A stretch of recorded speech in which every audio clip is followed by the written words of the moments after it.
Hello friends, మీకు తెలుసా గాంధారి శాపం కృష్ణుడికి విధి నిర్ధారించింది.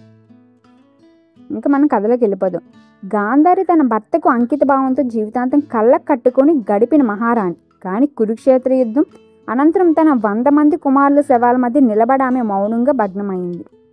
శ్రీకృష్ణుడు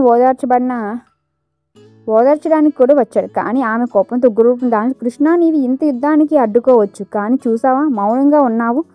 ఆమె తీవ్ర ఆవేదనతో అరిచి క్షణం ఆమె శోకంగా మారింది. నా వంశం నాశనం అయినట్లుగానే నీ వంశం కూడా నాశనం అవుతుందని యాదవులు పరస్పరం నాశనం చేసుకుంటారు. చివరికి నీవు అరణ్యంలో ఒంటరిగా మరణిస్తావు. కృష్ణుడు చిరునవ్వుతో అంగీకరించాడు. ఎందుకంటే కర్మచక్రాన్ని ఎవ్వరూ మార్చలేరు. గాంధార ఆవేదనలో పలికిన ఆ మాటల కాలాన్ని మార్చి శక్తిగా మారాయి. కొన్నేళ్ళ తర్వాత ఆమె శాపం సత్యమైంది.